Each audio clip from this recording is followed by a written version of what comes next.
Hi and welcome to Evidence Mazak. Today we will discuss Module 4 project that is about machine learning जिसमें हम machine learning के classification algorithm के use करके customers data set के features की base पे target value को predict करेंगे। हमारे पास जो कस्टमर्स का डाटा उसमें क्या है कि कस्टमर्स ने फ्रेश चीज़ों पर कितना स्पेंड किया, मिल्क पर, ग्रॉसरी पर, फ्रोजन डिटर्जेंट पेपर्स वगैरह पर, और उसकी बेस पे हमने उसके रीजन को प्रोडिक्ट करना है, उसका रीजन कौन सा है। और चैनल भी एक फीचर है। डाटा सेट्स का लिंक जो है यहाँ है। ये मशीन लर्निंग रेपोजिटरी यूसीआई एक वेबसाइट का नेम है, वहाँ डाटा सेट पड़ा हुआ है। इस डाटा सेट को हम क्लस्टरिंग के लिए भी यूज़ कर सकते हैं, क्लासिफिकेशन के लिए भी यूज़ कर सकते हैं। अब हमारे पास जो चैनल है वो कैटेगोरिकल है, यानी वो उसका टेक्स्ट में उसकी जो वैल्यू है बट उसको कैटेगराइज किया, उसको लेबल एंड कोड किया हुआ है 1 2 में। और इसी तरह जो रीजन है वो 3 उसमें वैल्यूज है, उसको भी हम कैटेगरी उसको हमने जो है लेबल एंड कोड किया हुआ है। और यहाँ पर हमारे पास रीजन क्या है, रीजन हमारे पास 3 है। कस्टमर्स, वो कस्टमर्स के रीजन, कस्टमर जो है वो लिस्नॉन से बिलोंग करता है, अपोर्टो से या किसी और रीजन से बिलोंग करता है। और जो चैनल है वो हमारे पास होइसा है, यानी होटल, रेस्टोरेंट या कैफे से चैनल है या रिटेल चैनल है। हमने सबसे पहले लाइब्रेरीज को इंपोर्ट कर लिया एंड देन हम अपने डाटा सेट को लोड करेंगे और उसको हमने प्रिंट करवा लिया। जो अमाउंट स्पेंड की हर प्रोडक्ट पे वो लिस्टेड है, और साथ में चैनल जो है 1 2, हमारे पास चैनल में 2 ही यूनिक वैल्यूज है एंड रीजन, रीजन 1 2 3 तक है। ओके, हम चैनल में हम देखेंगे यूनिक कितनी वैल्यूज हैं, 2 ही है जो मैंने पहले बताया 1 2। एंड फिर हमने देखा उसकी डाटा सेट की शेप, जिसमें हमारे पास 40 रोज है, 8 कॉलम्स है, इन्फॉर्मेशन देखी, कोई नल वैल्यू हमारे पास नहीं है। और फिर हम इसकी डिस्क्रिप्शन देखेंगे, हर जो हमारे पास है, आप काउंट देखेंगे, काउंट 440 ही सबका है, मीन वैल्यू का स्टैंडर्ड एमिशन क्या है, मैक्सिमम वैल्यू क्या है, ये सब हमने देखा। और फिर हम अगेन देखेंगे, कंफर्म करेंगे कि कोई नल वैल्यू हमारे डाटा सेट में नहीं है, सो नहीं है, डुप्लीकेट भी कोई वैल्यू नहीं है। अंदर हम उस पे कुछ भी जो है पीडीएफ परफॉर्म करेंगे, जिसमें सबसे पहले हमने बॉक्स प्लॉट ड्रॉ किया, और बॉक्स प्लॉट हमने इसलिए ड्रॉ किया ताकि हम ये देख सकें कि हमारे डाटा सेट जो है उसमें इन आउटलाइर्स तो नहीं है। हमने जब प्रिंट किया तो हमें बहुत सारे आउटलाइर्स नजर आए, जो मैक्सिमम वैल्यू से ऊपर वैल्यूज हैं वो बहुत सारी हैं, आउटलाइर्स हैं ये। इनको हम रिमूव करेंगे, और इनको हम रिमूव करने के लिए हम क्वार्टाइल्स निकालेंगे। क्वार्टाइल्स क्यू 25 निकालेंगे, क्यू 75 निकालेंगे, और देन हम आई क्यू आर निकालेंगे। फिर लोअर बाउंड अपर बाउंड निकाल के हम इनको जो है कहेंगे कि जो डाटा सेट लोअर बाउंड से नीचे है वो जो है लोअर बाउंड में एक वेरिएबल में स्टोरेज है, और अपर बाउंड से जो बड़ा है वो अपर बाउंड में उसको रख दिया, और फिर हम अपर बाउंड लोअर बाउंड को रिमूव करेंगे। अगेन मैं एक चीज़ और बता दूँ, आउटलायर क्या होता है। फॉर एग्जांपल हमारे पास एज का कॉलम है, एज नॉर्मली 1 से 100 में ही होती है, कभी एज नेगेटिव नहीं होती, कभी -5 किसी की एज है, कभी किसी की एज 500 नहीं हो सकती। अगर हमारे एज की कॉलम में 500 होता है तो 500 इज एन आउटलायर, इसको कहते हैं आउटलायर। ये भी एक आउटलायर्स है। फॉर एग्जांपल हमारी जो ग्रॉसरी की रेंज है वो 1 से लेकर 100 तक है, लेकिन एक वैल्यू आ जाती है 700, 700 इज एन आउटलायर। ये सारे आउटलायर्स हैं जो अपर बाउंड से ज़्यादा है, इनको हम रिमूव करेंगे। इनको रिमूव करने के बाद हमने जब अपना बॉक्स को ड्रॉ किया है, अब हमारा डाटा बिल्कुल क्लीन है। अब हम नज़र आ रहा है मैक्सिमम वैल्यू हमारे फ्रेश प्रोडक्ट्स में, जो maximum value maximum money spend की वो कितनी है, मिनिमम मनी कितनी स्पेंड की और एवरेज मनी कितनी स्पेंड की। और चैनल और रीजन शो नहीं हो रहा है, बिकॉज चैनल और रीजन न्यूमेरिकल कॉलम्स नहीं है, वो कैटेगोरिकल कॉलम्स है, जस्ट उनको इनकोड किया हुआ है। अगेन हम डिस्क्रिप्शन देख रहे हैं, अब हमारे पास mean, standard deviation, minimum, maximum सब कुछ चेंज हो चुका है, बिकॉज आउटलायर रिमूव होने के बाद जो हमारे पास पूरा लोअर बाउंड है वो चेंज हो चुके हैं। देन हम फर्दर इनके कुछ डिस्ट्रीब्यूशन प्लॉट्स देखेंगे, डिस्ट्रीब्यूशन प्लॉट्स के हम इनकी डिस्ट्रीब्यूशन देखेंगे। चैनल और रीजन की तो नहीं है, ऑलमोस्ट चैनल रीजन की जो है वो क्योंकि उसमें एक दो ही वैल्यूज हैं, रीजन में 3 हैं, इनकी कोई बेनिफिशियल नहीं है, बट दूसरों की हम देख सकते हैं। अगर हम इसका सेल को रन करते हैं तो हमारे पास सारे स्क्रॉलेबल फॉर्म में सबके डिस्ट्रीब्यूशन आ जाएगी, जिसमें हम इन जो है चैनल रीजन में हम इंटरेस्टेड नहीं है, बाकी सबके देखते हैं। हमारे पास फिश की इस तरह कुछ डिस्ट्रीब्यूशन है, मिल्क की इस तरह डिस्ट्रीब्यूशन से हमें एक पता चल रहा है कि सारे हमारा जो डाटा है वो लेफ्ट स्क्यूड है, यानी डाटा नॉर्मली डिस्ट्रीब्यूटेड नहीं है। और जब डाटा नॉर्मली डिस्ट्रीब्यूटेड नहीं होता तो डाटा प्रॉब्लम क्रिएट करता है, मशीन लर्निंग का मॉडल अच्छा सीख नहीं सकता, तो अच्छा परफॉर्म नहीं करता। इसलिए हम इसको लेफ्ट स्क्यूनेस को लेटर ऑन रिमूव करेंगे और इसको नॉर्मलाइज करेंगे डाटा को। देन हम देखते हैं कोरिलेशन मैट्रिक्स, हीट मैप जिसे कहते हैं। हीट मैप से हमें पता चलेगा किस वेरिएबल के किसके साथ कितना रिलेशन। फॉर एग्जांपल अगर एक कस्टमर है वो फ्रेश प्रोडक्ट्स पे पैसे ज़्यादा लगा रहा है तो मिल्क पे भी ज़्यादा लगा रहा होगा, क्या पता। और एक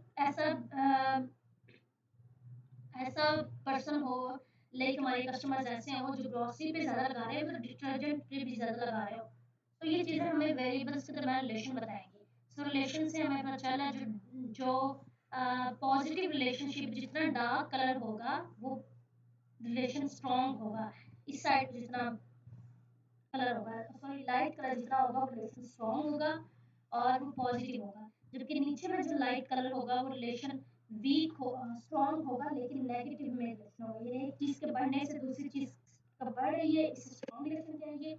एक चीज़ के बढ़ने से दूसरी कम हो रही है, ये वीक रिलेशन कहलाएगा। तो यहाँ पर हमारे पास इनके दरमियान स्ट्रॉन्ग रिलेशनशिप है, detergent paper and grocery. Mean जो डिटर्जेंट पेपर ज़्यादा बाय कर रहे हैं वो ग्रोसरी भी ज़्यादा बाय कर रहे हैं, और जो लोग मिल्क ज़्यादा बाय कर रहे हैं वो ग्रोसरी ज़्यादा बाय कर रहे हैं। इनके दरमियान भी रिलेशनशिप पता है। इसी तरह हम मिल्क और ग्रोसरी को देख रहे हैं, हम इधर ग्रोसरी और मिल्क को देखते हैं। यहाँ पर हमारे पास ग्रोसरी, यहाँ पर मिल्क है। सो वही रिलेशनशिप जो इधर था वही वैल्यू इधर है, मीन दोनों के दरमियान जो रिलेशनशिप है वो स्ट्रॉन्ग है।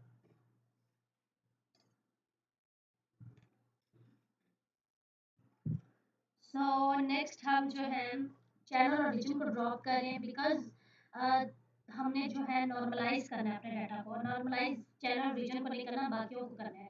तो इसके लिए हमने उनको ड्रॉप किया, उनको और रीजन को हमने वैसे ही बाय रखवा दिया, और चैनल हमारी कोई इन्फॉर्मेशन प्रोवाइड नहीं कर रहा था, तो उसको हमने परमानेंट ड्रॉप कर दिया।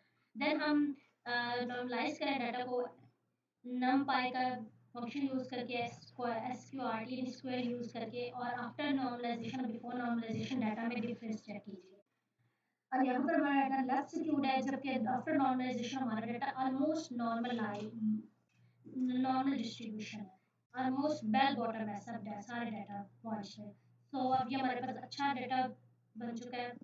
अब हम इनकी डिस्ट्रीब्यूशन दोबारा चेक करते हैं। अब देखें पहले जो लेफ्ट डिस्ट्रीब्यूशन थी, यहाँ पर देखें जो डिस्ट्रीब्यूशन लेफ्ट थी वो देखें सब डाटा पॉइंट्स की वो ऑलमोस्ट नॉर्मल है, मीन जो पीक है वो सेंटर में आ रही है। अब हम इनका पेयर प्लॉट ड्रॉ करेंगे। पेयर प्लॉट ये होता है कि अ, किसी में जो है स्ट्रॉन्ग रिलेशनशिप तो नहीं है, मीन मीन जो जो इस तरह के डाटे होते हैं इसका मतलब होता है कि डाटा सेट जो है with the passage of time उसकी वैल्यू इंक्रीज कर रही है। एंड देन हम इसका हीट मैप देखते हैं। हीट मैप दोबारा देखा जब हमने इसकी नॉर्मलाइज इसको कर लिया है। अब इस मैप में देखें, अभी डिटर्जेंट पेपर और ग्रॉसरी में स्ट्रॉन्ग रिलेशनशिप है, ग्रॉसरी और मिल्क और ग्रॉसरी में स्ट्रॉन्ग रिलेशनशिप है। सो इसको हम वेरीफाई भी करते हैं कुछ प्लॉट के थ्रू। ये हमारे पास प्लॉट है, इस प्लॉट से ये पता चल रहा है कि जो मिल्क और ग्रॉसरी है उनमें स्ट्रेट लाइन है, मीन उनका रिलेशन स्ट्रॉन्ग है। बिल्कुल इसी तरह पेयर प्लॉट में भी ये थे, हर प्लॉट का दूसरे प्लॉट के साथ रिलेशनशिप। ये फ्रेश का है, फ्रेश का, मिल्क का, ग्रॉसरी का, फ्रोजन का, इन सब का है। डिटर्जेंट पेपर का किसके साथ, नीचे या फ्रेश के साथ ही। सो फ्रेश का ऑफकोर्स फ्रेश के साथ तो स्ट्रॉन्ग ही होगा, स्ट्रेट लाइन होगी। तो बाकियों के साथ क्या रिलेशनशिप है, जैसे ये नजर आ रहा है ये रिलेशनशिप इस तरह का, तो मीन इसका ये कि इनमें स्ट्रॉन्ग रिलेशनशिप है। और हम ये चेक करते हैं ये कौन से ऐसे वेरिएबल्स हैं जिनमें स्ट्रॉन्ग रिलेशनशिप है। ये मिल्क है और नीचे क्या है, इट्स ग्रॉसरी। सो देन इसको वेरीफाई किया और स्ट्रॉन्ग इस तरह कर्व लाइन होने का मतलब है कि इनमें स्ट्रॉन्ग रिलेशनशिप है। देन क्योंकि सारे डाटा पॉइंट इस लाइन के इर्द गिर्द ही हैं, और इस तरह ग्रोसरी और डिटर्जेंट पेपर में भी रिलेशनशिप है जो हमने वेरिएबल हीट मैप से वेरीफाई किया। देन हम इसको डाटा अपने डाटा को ट्रांसफॉर्म कर रहे हैं, इसको हम स्टैंडर्डाइज कर रहे हैं। अच्छा, हमारे हम ट्रांसफॉर्म क्यों कर रहे हैं, हमारे डाटा में कुछ वैल्यूज होंगी वो थाउजेंड्स की रेंज में होगी, कुछ होंगी जो वंस की रेंज में होगी। सो जो 1000 की रेंज में होगी वो डाटा पॉइंट्स जो वंस की रेंज में होते हैं उन पर डोमिनेंसी होती है उनकी। सो उनकी डोमिनेंसी की वजह से जो वंस में वैल्यूज होती है उनसे मशीन लर्निंग मॉडल ज़्यादा नहीं सीखता, और जो थाउजेंड में वैल्यूज होती है उनसे मशीन लर्निंग मॉडल ज़्यादा सीखता है। सो हमें इस रिलेशनशिप को ख़त्म करने के लिए हमें सबको एक स्केल में लाना होता है।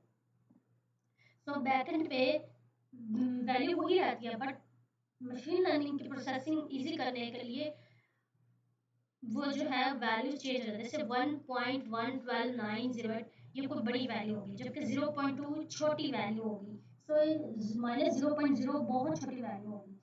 सो इस तरीके से छोटी और बड़ी वैल्यूज को हमने जो है एक स्केल में कर लिया, और वो स्केल 1 से 0 सॉरी -1 से -2 के दर पॉजिटिव 2 के दरमियान होगा। देन हमने अपने डाटा सेट को स्प्लिट कर दिया टेस्ट में और ट्रेन में। X test, y test, x train, y test, और टेस्ट और ट्रेन में स्प्लिट करने के बाद हम जो अपने मॉडल्स को ट्रेन, जिसमें हमने मॉडल यूज़ किया लॉजिस्टिक रिग्रेशन, फिर हमने यूज़ किया है उसकी प्रेडिक्शन 71% आई है। देन हमने यूज़ किया है डिसीजन ट्री की प्रेडिक्शन 54% उसकी एक्यूरेसी है। देन हम रैंडम फॉरेस्ट को यूज़ किया, इसकी भी 71%, ग्रेडियंट बूस्टिंग को यूज़ किया, इसकी 68%। सो हम देख रहे हैं कि इसकी सबसे ज़्यादा हमारे पास एक्यूरेसी है। सो हमारे पास सबसे ज़्यादा एक्यूरेसी लॉजिस्टिक रिग्रेशन दे रहा है और रैंडम फॉरेस्ट। और इन पे इस मॉडल डाटा पे एक्यूरेसी ज़्यादा इसलिए नहीं आ रही क्योंकि डाटा इतना अच्छा नहीं है। सो इसलिए एक्यूरेसी कम है। रनिंग ये डाटा कोई रियल वर्ल्ड नहीं है, सो इसलिए एक्यूरेसी कम है। और फर्दर हम इस मॉडल को डाउनलोड करके जो है एक फ्रंट एंड के साथ और बैक एंड के साथ हम अपने यूजर्स के लिए रियल वर्ल्ड एप्लीकेशन बना के इम्प्लीमेंट भी कर सकते हैं। Thanks for watching.